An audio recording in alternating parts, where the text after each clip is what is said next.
ఓహో అంకుల్, ఇంత పొద్దునే నన్ను నిద్రలేపింది ఎవరా అనుకుంటున్నాను. నువ్వా? Anything urgent? నీకేమయ్యా సుఖపురుషుడివి, పగ్గాల చేతిలో పట్టుకున్నావు, ఎప్పుడు నిద్ర లేచినా అడిగేవాడు లేడు. మేమంటే బతుకు తెరువు కోసం పాకులాడుతున్నాం కదా, ప్రతి క్షణం టెన్షనే టెన్షను. అంకుల్, అమెరికాలో అచ్చమైన ఆంధ్రా జోక్ అంటే ఇదే మరి. నిన్న రాత్రి డిస్కోలో మరీ చిన్న కుర్రవాడైపోతున్న నిన్ను చూస్తుంటే ముచ్చటేసిందనుకో. ఏం తీసుకుంటావు? Cold coffee, Shiva శ్రీగల్, anything. ఇప్పుడు అవేమి వద్దు కానీ నువ్వు అర్జెంటుగా తయారవు, ప్యారిస్ వెళ్ళాలి, ఈఫిల్ టవర్ దగ్గరికి. కొంపదీసి దానికి కొందామని ట్రై చేస్తున్నావేంటి? దాన్ని ఇండియాకి మోసుకెళ్ళాలంటే చాలా ఖర్చు అవుతుంది. నీకంతా జోక్ అయిపోయిందయ్యా. అక్కడికి ఒక డ్రగ్ ఆర్గనైజర్ వస్తున్నాడు. ఎవరికీ తెలియకుండా 5th ఫ్లోర్లో రహస్యంగా ఒక మీటింగ్ కండక్ట్ చేస్తున్నాడు. మనల్ని రమ్మని ఇన్వైట్ చేశాడు. ఏముంది, వెళదాం. వాడు చెప్పినట్టు పంపించిన డ్రగ్స్ను పంచే పని సైలెంట్గా ఆర్గనైజ్ చేద్దాం, మన వాటా మనం తీసుకుందాం. లోకంలో ఉన్న ప్రతి దిక్కుమాలిన బిజినెస్ గురించి కూపీలు గొప్పగా లాగుతావు అంకుల్. నీ బ్రెయినే బ్రెయిన్. అందుకే మరి ఇంతేజ్ వచ్చినా ఎదుగు బొదుగు లేకుండా ఎక్కడేసిన గొంగళ అక్కడే ఉంది. అరే ముందు నువ్వు తయారవయ్యా, టైం అవుతుంది. ఓకే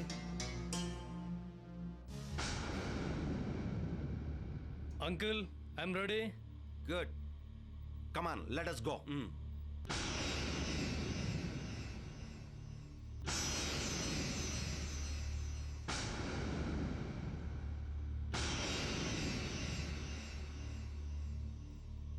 అదేంటి సార్, నన్ను చూసి అలా ఆశ్చర్యపోతున్నారేంటి? నేను ఒక్కనే రాలేదు, నాతో పాటు మీ ఎండి గారిని కూడా తీసుకొచ్చాను. ఎండి గారా?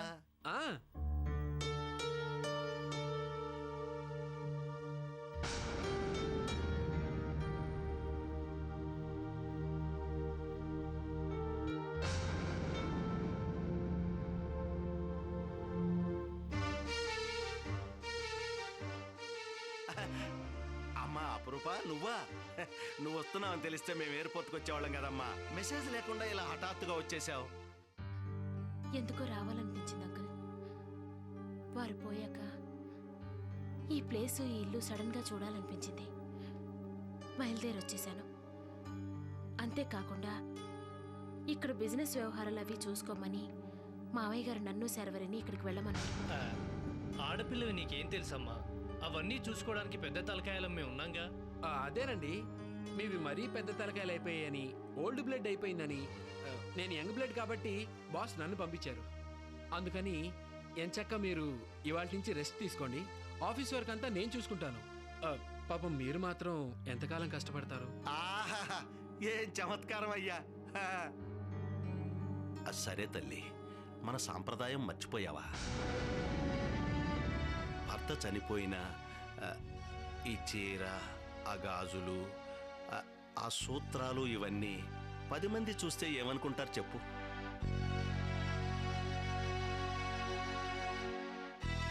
చూడండి విశ్వనాథ్ గారు, మీరు అమెరికాలో ఉండి కూడా ఆంధ్రా పలుకులు పలికితే ఎలాగండి? రోజులు మారుతున్నాయి. కంప్యూటర్ యుగంలోకి వచ్చి అందరూ .com అంటూ ఉంటే మీరు ఇంకా పాత చింతకాయ పచ్చళ్ళలాగా భర్త పోతే తెల్లచీర కట్టుకోవాలని, బొట్టు గాజులు తీసేయాలని ఇలా అమాయకంగా మాట్లాడుతున్నారు అంటే మిమ్మల్ని ఏమన్నాలో నాకు అర్థం కావడం లేదు. ఒక స్వామీజీ నాకు వైద్యం లేదని మావయ్య గారితో చెప్పారట. అందుకని నన్ను ఇలా ఉండమని వారే చెప్పారు. ఇది వారి పనేనా? అయితే ఇక దాంట్లో తిరిగే ఉందమ్మా. అలాగే, కానీ నువ్వు వెళ్ళి రెడీ అమ్మా, ఆఫీస్కి వెళ్దాం. అలాగే.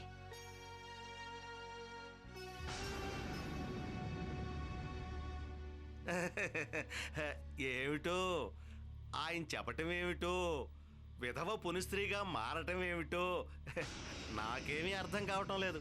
ఆయనకి లేని బాధ మీకెందుకండి? మనం త్వరగా ఆఫీస్కి వెళ్ళి బిజినెస్ వ్యవహారాలు చూసుకోవాలి. నేను వెళ్ళి రెడీ అయ్యి వస్తాను. ధనంజయ్, బ్యాగు.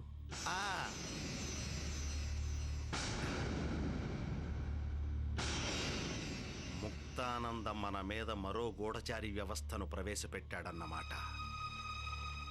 ఇక నుంచి మనం మరీ మరీ మరీ జాగ్రత్తగా ఉండాలి. అవును అంకుల్, నాకు అదే టెన్షన్గా ఉంది.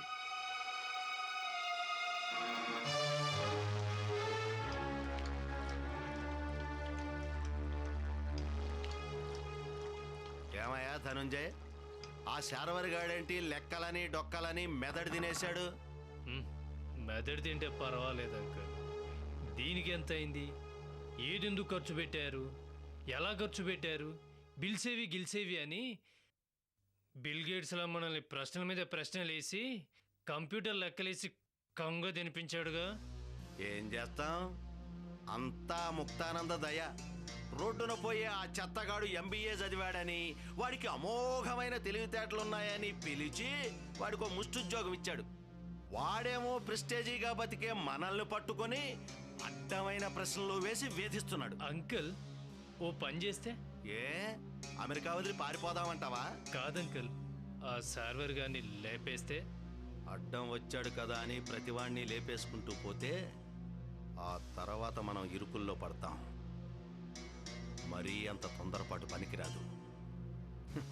ఎన్నాళ్ళు విర్రవీగుతాడో కానీ ఆ తర్వాత వాడి నోరు ఎలా మోయించాలో శాంతంగా నిదానంగా ఆలోచిద్దాం. మరీ అంత స్లో రియాక్షన్ అయితే మనకే దెబ్బ కొడుతుందేమో అంకుల్. ఏమీ కాదు, నిదానమే ప్రధానం అన్నారు. నువ్వేం కంగారు పడకు, ఏం చేయాలో నేను చెప్తాగా.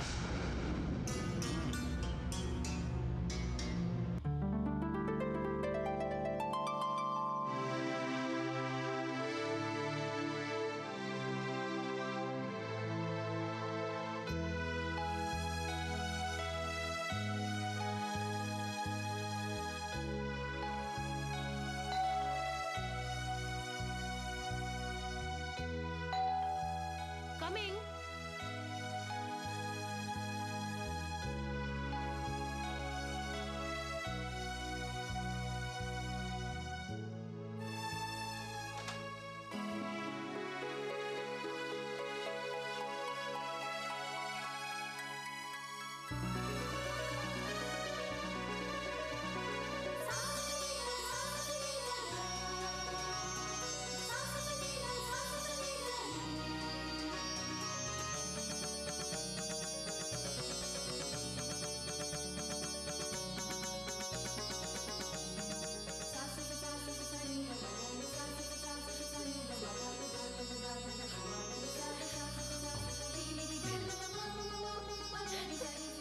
ఇది కళ నిజమా? సుధా, సుధా. సుధా.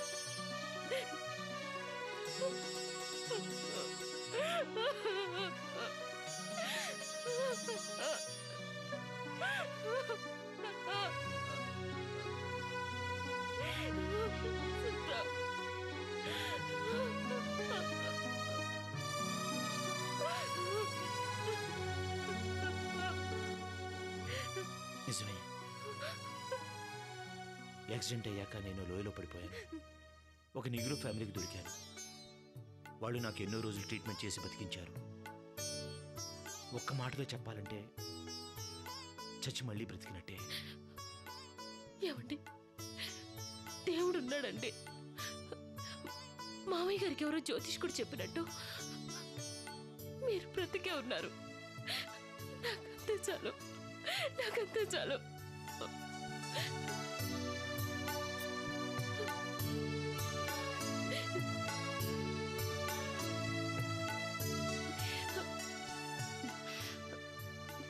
మీరు ఫ్రెష్ అవ్వండి, పూజకన్నీ సిద్ధం చేస్తాను. పదండి. అప్పు, నేను వెళ్ళను. ఇక్కడే నిన్ను నీ అందాన్ని చూస్తూ ఉండిపోతాను. ఆ తర్వాతే పూజలు అన్నీ. అయ్యో, ఇప్పుడేంటండి? ఈ విషయం వెంటనే మావయ్య గారికి చెప్పాలి. చాలా పనులున్నాయి.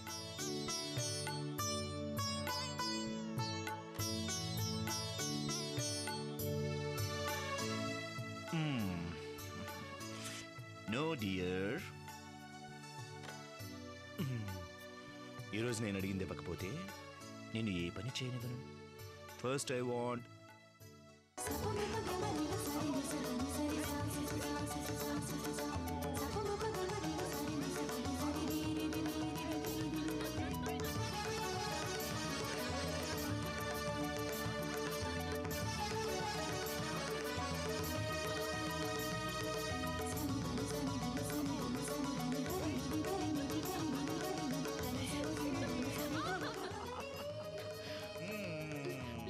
Please please please please okay first మీరు ఫ్రెష్ అప్ అవ్వండి please please please no no no no no no no okay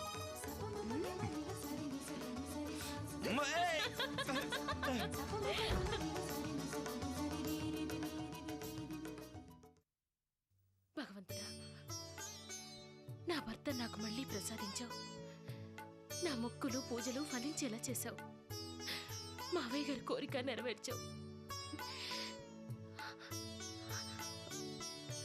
ఇప్పుడే మావయ్య గారికి ఈ విషయం చెప్తాను ఆయన చాలా సంతోషిస్తారు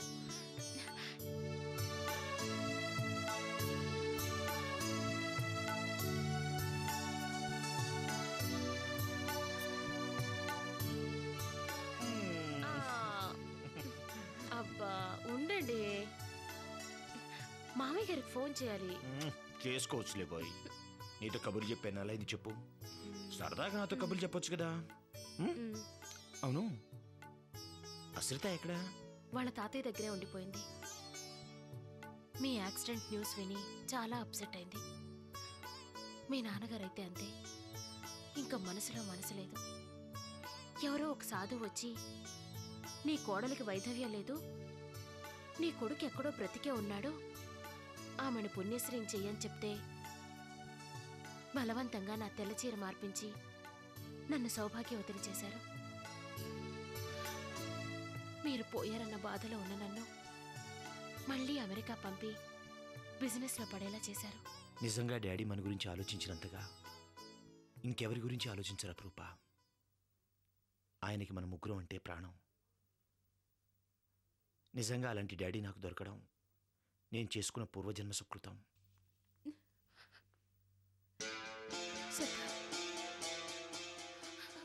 సత్తా నీ డెత్ న్యూస్ విని నాకు చాలా బాధేసింది ఆ క్షణంలో నాకు చనిపోవాలనిపించింది ఎదురుగా ఆశ్రిత దాన్ని చూసి మళ్ళీ బ్రతకాలని ఆశ అందుకే బ్రతికాను ఆ రోజు నాకేమైనా అయ్యుంటే ఈరోజు నువ్వేమైపోయేవాడివి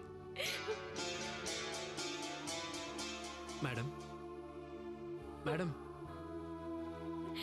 ఏంటి మేడం ఏడుస్తున్నారు ప్లీజ్ మేడం మీరేదో శతానంద్ గారు మళ్ళీ బతికొచ్చినట్టు ఊహించుకున్నట్టున్నారు I'm sorry Satha madam Satha madam madam Satha madam please madam Satha madam Satha Satha Satha Satha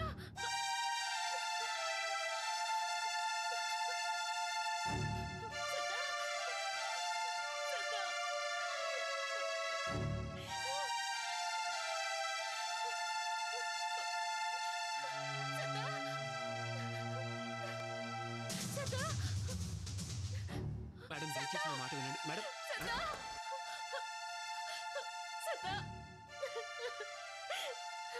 Satha madam madam Satha madam Sarvari ఆయన బ్రతికే ఉన్నారు ఆయన చనిపోలేదు ఇప్పుడే ఇక్కడే నాతో మాట్లాడారు మేడం నా మాట వినండి ప్లీజ్ నాతో మాట్లాడారు నన్ను నమ్ము సర్వరి లేదు madam Satha Satha madam Satha madam please control yourself control yourself please madam please madam మీరు ఎప్పుడూ వారి గురించి ఆలోచించడం వల్ల అలా అనిపించుంటుందేమో ఈ కళ తప్పకుండా నిజమవుతుంది మేడం చిన్న బాస్ చెప్పిన మాటలు ఊరికే పోవు మీరు ఎప్పుడు పునిస్త్రీగా ఉండాలనే ఆయన మాటలు తప్పకుండా నిజమవుతాయి మేడం శతానంద్ గారు ఏదో ఒక రోజు ఇంటికి క్షేమంగా తిరిగి వస్తారు మేడం ఊరుకోండి మేడం ప్లీజ్ ప్లీజ్ ఊరుకోండి madam madam please control your self madam madam madam please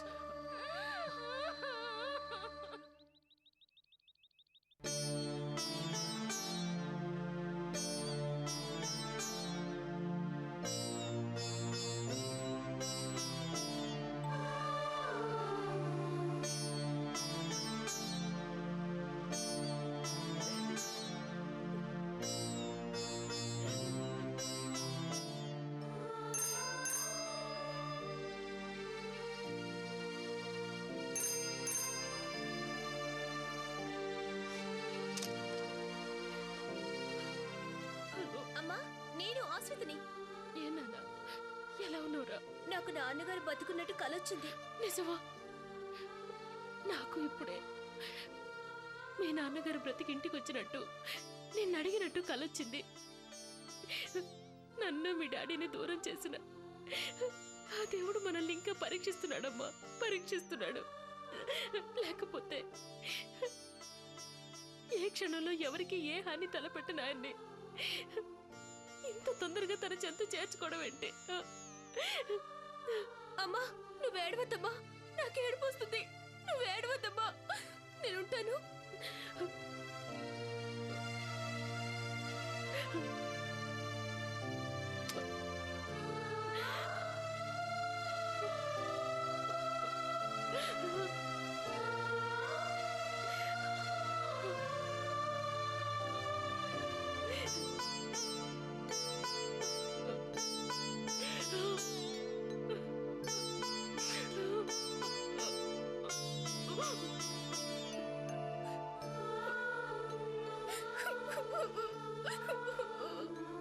ఏంటమ్మా, ఏమైంది? ఎందుకా ఏడుపు? ఫోన్లో ఎవరు? అమ్మ ఏడుస్తుంది తాతయ్య. ఇక్కడ నాకు, అక్కడ అమెరికాలో ఉన్న అమ్మకు నాన్నగారు ఒకేసారి గుర్తుకొచ్చారు తాతయ్య. అది తట్టుకోలేక. అమ్మా, నువ్వు మాత్రం ఎలా తట్టుకోగలవు? అన్నీ తెలిసిన నేనే గుండెల్లో ఆవేదన దాచుకోలేకపోతున్నాను. మన అందమైన కుటుంబంపై ఆ భగవంతుడు పగబట్టాడమ్మా. ఎవరికి అపకారం చేశావు? ఈ జన్మలో ఇలా ఒక్క బాధ అయితే పర్వాలేదు, మరి మనిషికి ఇన్ని బాధలా? శివ, ఈ బాధల తీరం నుంచి దాటించే మార్గం చూపించు తండ్రి, మార్గం చూపించు.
ముక్త, నాన్న,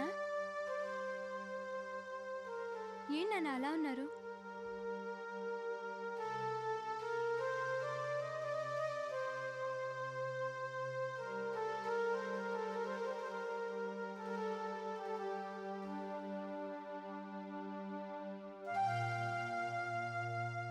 ఏమైంది నాన్నగారు? ఓహో, అమ్మ కోసమేగా మీ దిగులు? అమ్మకేం కాదు, ఎక్కడున్నా క్షేమంగా ఉంటుంది. ఇంకో 2-3 రోజుల్లో అమ్మ ఎలాగో వచ్చేస్తుంది. ముక్త, నేను ఇక ఆఫీస్ వ్యవహారాలు చూసుకోలేను బాబు. అదేంటి నాన్నగారు, మీరు కాకపోతే ఇంకెవరు చూసుకుంటారు? అమ్మ వచ్చేవరకైనా చూసి ఏం చేయాలి? ఇంకా నష్టాల్లోకి తీసుకురమ్మంటావా? సీత కోసం, నీ కోసం ఆలోచించి నేనేం చేస్తున్నానో, ఎటెళ్తున్నానో తెలియని పరిస్థితి. ఆఫీస్కి వచ్చినా, ఇంటికి వచ్చినా తెలియని విరక్తి. నాకు అసలు పని చేయాలనిపించడం లేదు. దేని మీదే కాన్సన్ట్రేట్ చేయలేకపోతున్నాను. సీత ఉంటే కంపెనీ విషయాలన్నీ తనే స్వయంగా చూసుకునేది. ఆమె లాభంలోకి తీసుకొచ్చిన కంపెనీని ఈరోజు నేను నష్టాల్లో రన్ చేస్తున్నాను. నాకెందుకు ఆ పోస్ట్ నుంచి తప్పుకోవడం మంచిదేమో అనిపిస్తోంది. నాన్నగారు మీరే ఇలా డీలా పడిపోతే ఎలా? మరేం చేయమంటావు? నెంబర్ 2 స్థానంలో ఉన్న మన కంపెనీ ఇప్పుడు 8th ప్లేస్లోకి వచ్చేసింది. మంచి మంచి కాంట్రాక్ట్లన్నీ ఆ భూపతి చేజిక్కించుకుంటున్నాడు. చేతకాన్ని తనతో కంపెనీ పాడు చేయడం కంటే. నాన్నగారు మీరెందుకో అనవసరంగా ఫీల్ అవుతున్నారు. ఏవో కొన్ని లోపాల వల్ల కంపెనీ సరిగ్గా పనిచేయకపోవచ్చు. మంచి స్టాఫ్ని రిక్రూట్ చేస్తే మళ్ళీ బిజినెస్ బాగా డెవలప్ చేయొచ్చు. ఈ పరిస్థితిలో కష్టం ముక్త. నువ్వే దానికి ఏదైనా మార్గం ఆలోచించు.